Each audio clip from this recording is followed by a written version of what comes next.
السلام عليكم ورحمة الله وبركاته. بسم الله والصلاة والسلام على رسول الله. اللهم صل وسلم وبارك على سيدنا ونبينا محمد عليه الصلاة وأفضل السلام. احنا طبعا في موسم الشتاء، يعني احنا في البرد. وعامة البرد هو طوبة وأمشير وكياك، دول يعني أكتر 3 شهور فيهم برد. فازاي نحافظ على نفسنا من البرد ونحافظ على الجيوب الأنفية بتاعتنا، لأن الجيوب الأنفية بتاعتنا بتبقى متدمرة فعلا طول فترة الشتاء. اللهم صل وسلم وبارك على سيدنا ونبينا محمد عليه الصلاة وأفضل السلام. النهاردة والله أنا يعني عن تجربة حاجة استفدت منها، فأنا هفيدكم منها، وأتمنى أن لو الفيديو عجبكم أتمنى منكم شير ولايك واستنوا منه كل جديد. بسم الله والصلاة والسلام على رسول الله. لا إله إلا أنت سبحانك إني كنت من الظالمين، فاغفر لي ذنبي يا رب العالمين. اللهم صل وسلم وبارك على سيدنا ونبينا محمد عليه الصلاة وأفضل السلام. لا إله إلا أنت سبحانك إني كنت من الظالمين، فاغفر لي ذنبي يا رب العالمين. أنا عندي جيوب الأنفية طول فترة الشتاء عندي متدمرة، لدرجة إن أنا أوقات بكون قاعدة ومثلا لو في هوا ساقع أجي أبص ألاقي وأنا قاعدة كده دم نازل بطريقة رهيبة، دم من مناخيري كده نازل على رجلي بطريقة رهيبة، من غير ما اتخبط في مناخيري، من غير ما أي حاجة تحصل. ودايما عنده صداع وارهاق ودماغي تقيله وعايزه ارميها انام في اي مكان. اجي اقوم اعمل شغله مش قادره، مرهقه جدا من كتر الصداع اللي في دماغي. والصداع اللي في دماغي عامه ماسك يعني النص اللي قدام بالاكتر، وبيرد في النص اللي ورا، يتقلي دماغي من ورا. ابقى عايزه انام باي طريقه وانا مش عايزه انام، بس هي بتعمل لي حاجات فظيعه. ودايما مناخيري حرقاني، دايما عايزه اهرش في مناخيري، في حكه في مناخيري دايما. عندي رشح في مناخيري بطريقة رهيبة برضو. فالمهم ده كله بقى انا غلبت يعني كشف، غلبت دكاترة، غلبت بخاخات. يعني زهقت من كل العلاج، وكشفت بدل مرة واتنين وتلاتة، ودايما اروح دي الجيوب الانفية مش عارفة ملتهبة، ده الجيوب الانفية مش عارفة مالها، ده زهقت بصراحة. فانا قلت والله انا ما عدتش هروح لدكاترة.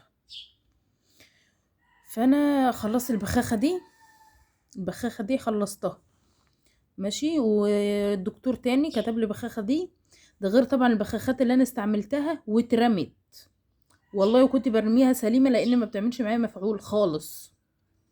لقيت الحل لقيته في حاجة واحدة: جيوب الأنفية يعني دفى. طول ما انتي مدفية مناخيرك، طول ما الجيوب الأنفية عندك بصي مية مية. نصيحة مننا كواحدة جيوب الأنفية كانت عندها متدمرة، ما عدتوش تروحوا لدكاترة. انتي ما عدتوش تروحوا لدكاترة تكشفوا على الجيوب الأنفية.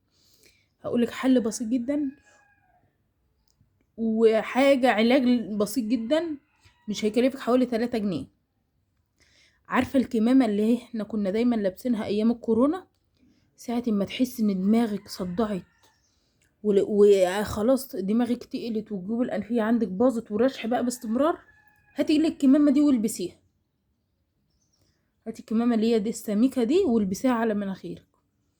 انتي بتتنفسي من بقك ومن مناخيرك في قلب الكمامة، ما بتاخديش هوا ساقع من بره. فالهوا النفس اللي انتي بتاخديه سخن من بقك. انتي ساعة ما تاخدي هوا سخن من ورا الكمامة، ما بتاخديش هوا ساقع. والله مسافة 10 15 دقيقة بالظبط، ده مسكن فوري للجيوب الأنفية. مسافة 10 15 دقيقة بالظبط بتلاقي الصداع راح والرشح وقف، مجرد ما تدفي مناخيرك.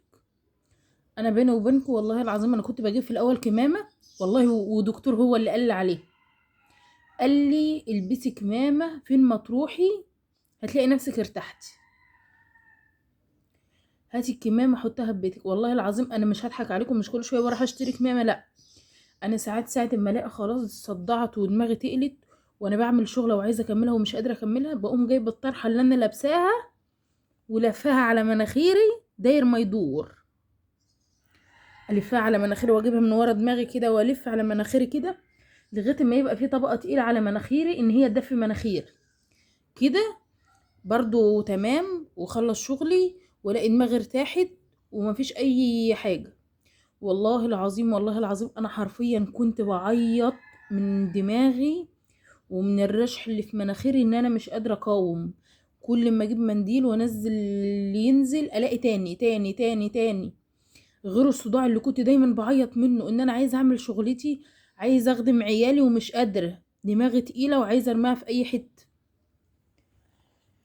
والله العظيم عن تجربة، يا تلبسي كمامة يا تجيبي الطرحة اللي انت لابساها وتلفيها على مناخيرك داير ما يدور كده، تدخلي هوا سخن وتدفي الهوا اللي داخل لمناخيرك تخليه دافي.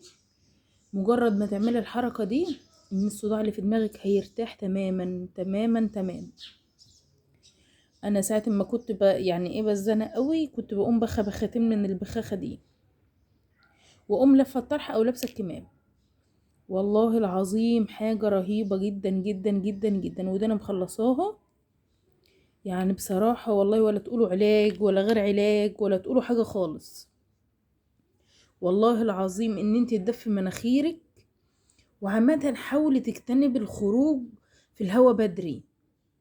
اجتنب بأي طريقة، يعني اي حاجة عايزة تقضيها الصبح مثلا من بره حاولي تخلي جوزك هو اللي يجيبها لك، او تصبري شوية عما الشمس تطلع وتطلعي جيبيها براحتك، يا اما تجيبيها من بالليل. حاولي ان انتي توفري نفسك من الهواء الساقع ان هو يخش في مناخيرك بدري كده، لان اخطر شوية برد اللي هما بتوع الصبح. انتوا مجرد ما بتخرجوا الصبح وتمشي في الهواء الساقع بتاع الصبح ده بتلاقي مناخيرك فوري حرقتك. لا، اجتنب الخروج بدري. خلي احتياجاتك كلها ان انتوا تقضيها العصر، تقضيها المغرب، تقضيها الظهر والشمس طالعه. اجتنبي انت الاوقات اللي فيها ندى، اللي فيها هوا ساقع، اجتنبيها تماما. وصدقيني ده الحل اللي انا جربته والله العظيم وعمل معايا نتيجة.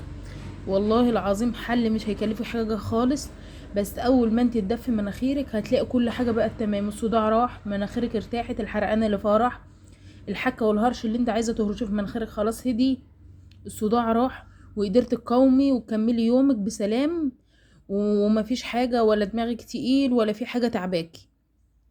والله انا ما عملتش الفيديو ده الا لما فعلا انا كنت متدمره من الجيوب الانفيه، والحمد لله ربنا خد بايدي، وخد بايدي بسبب الحاجات البسيطه دي. مجرد ما انا دفيت مناخيري، انا لغايه الان حاليا لو انا لقيت مناخيري بتحرقني في ثانيه بقوم جايبه الطرحه ولفاها على مناخيري داير ما يدور كده، الاقي ما شاء الله تبارك الله مناخيري هدت والحرقان اللي فيها هدي برضه.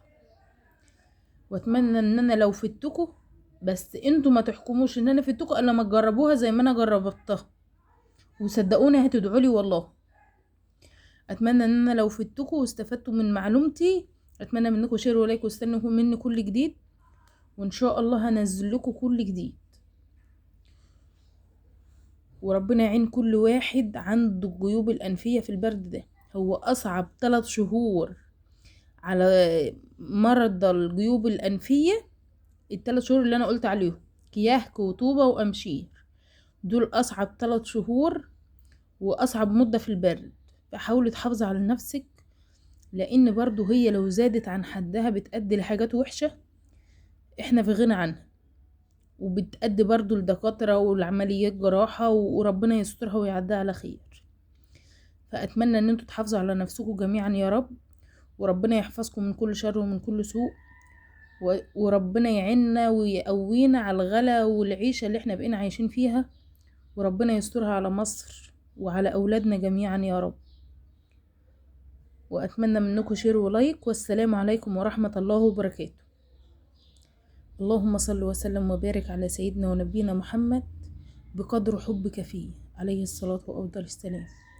اللهم صل وسلم وبارك على سيدنا ونبينا محمد بقدر حبك فيه عليه الصلاة وأفضل السلام. اللهم صل وسلم وبارك على سيدنا ونبينا محمد بقدر حبك فيه عليه الصلاة وأفضل السلام. اللهم صل وسلم وبارك على سيدنا ونبينا محمد بقدر حبك فيه عليه الصلاة وأفضل السلام. اللهم اعفنا واعف عنا يا الله. اللهم اصلح لي شأني كله ولا تكلني إلى نفسي طرفة عين. اللهم اصلح لي شأني كله ولا تكلني إلى نفسي طرفة عين. اللهم صل وسلم وبارك على سيدنا ونبينا محمد عليه الصلاة وأفضل السلام.